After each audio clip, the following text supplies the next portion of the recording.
Hey guys, it's Jen with Spirited Saturdays, and I'm holding the camera at like a weird angle because if I don't know if I'm putting it any other if I put it any other way, I'm blurry. I don't understand. I called this video blurry in my file because it's the most accurate. I'm so blurry, and I don't understand. The lighting is not any different than it normally is at night, and anyway,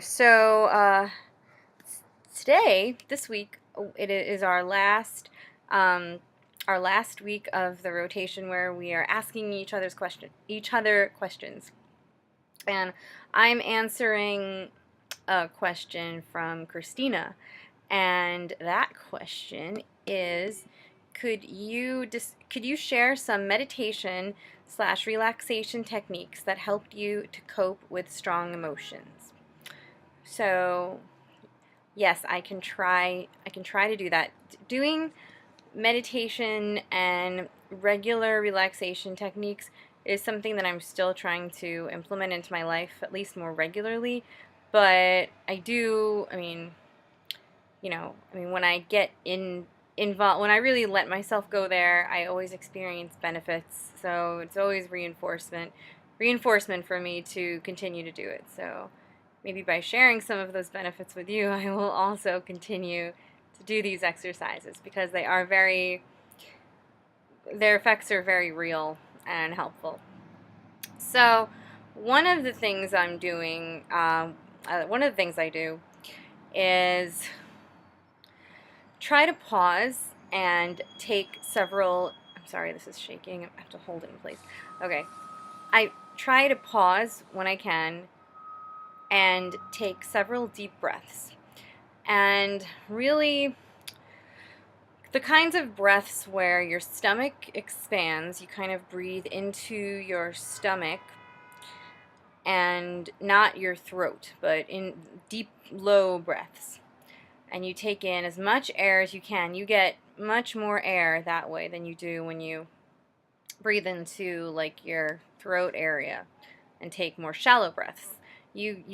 So taking a really good deep breath where you'll know if your shoulders aren't going up to your ears, then you are taking a really good solid deep breath and just holding it there for a few seconds and releasing.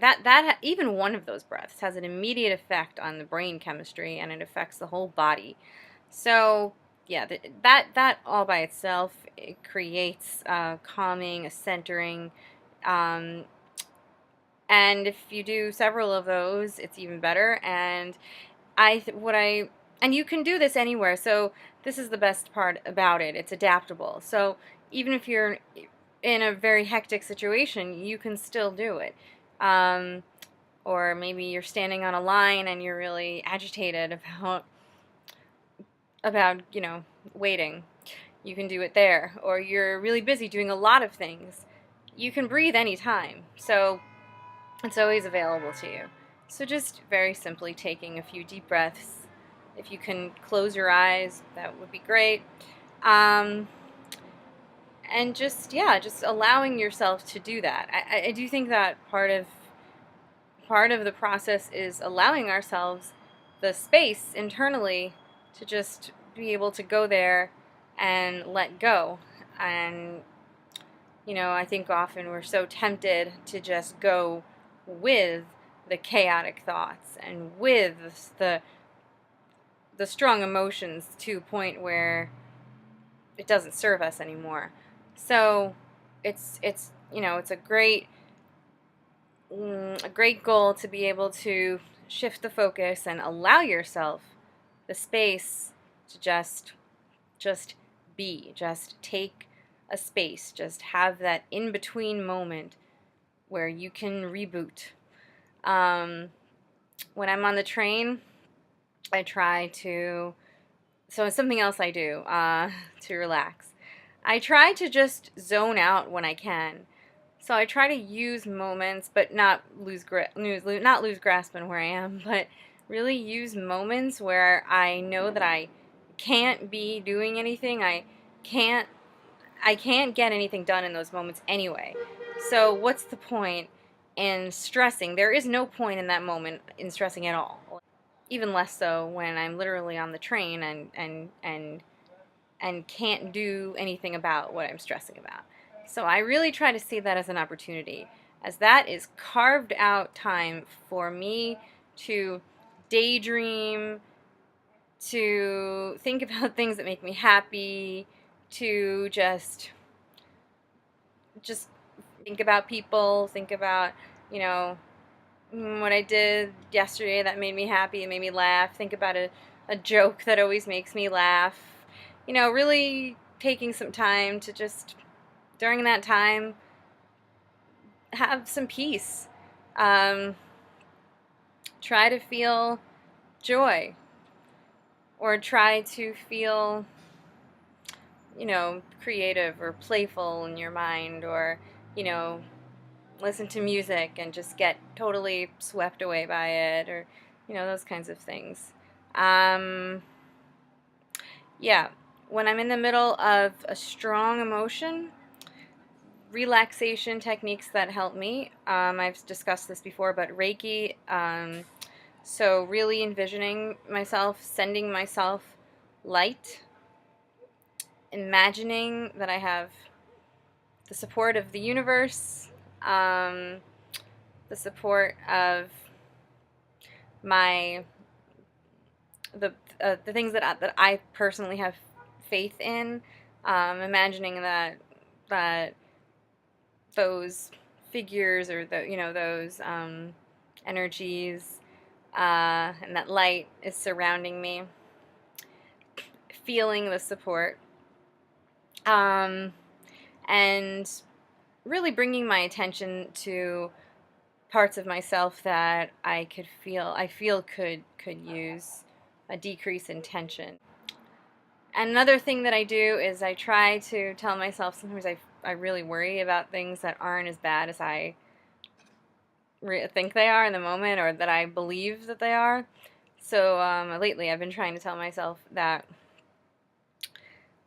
I've been trying to like distance myself from what's actually happening, and see it maybe from a little bit of a distance, and talk myself through it, and tell myself that it's that maybe, you know, the reason I'm really stressing and having a hard time and a rough time is because I'm making something way bigger than it is, and I'm making something a catastrophe when it's not. So what I try to do in those moments is really, like, that's when the breathing can really help.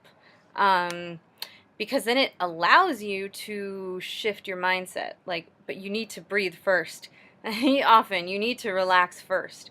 So that's when relaxing really helps, because then relaxing will allow you to take a step back and re-evaluate and reassess and have some clarity, because you can't really have clarity when you're in the muzzle fuzzle. I'm not speaking words, but the emotional component of it is very, it's very difficult to have clarity in that moment. So breathing and relaxing and just taking some time to bring yourself down, to connect yourself to the ground, to the earth, to just imagine, you know, everything kind of easing, will then allow you to have more clarity and convince yourself that it actually is going to be okay, and believe what you're saying. It'll also allow you to have more clarity when, and not come from such an emotional place when you're talking to people that maybe you don't you don't want to talk to for some reason, or you're afraid or anxious to have some kind of interaction. Breathing and relaxing will hugely help. It's just good till it levels you out. It's a good, and it allows you to then have room to feel more confident and feel more clear. What's helped me a lot is guided visualizations. That's actually helped a lot. Visualizing a peaceful place, visualizing the senses that that you associate with that place. Also, some light stretching helps. Yoga helps. Progressive muscle relaxation helps when you go through each part of your body and just imagine it softening and go start and continue all the way down, and imagine everything just softening, letting go fully. It's great. I've done that since I was a little girl, before I knew what it was, or and it seemed to just be my natural go-to, like when I couldn't go to sleep. So little kids know. We know when we're little. So try to remember the things that you did when you were little that helped you relax too. All right. Yeah.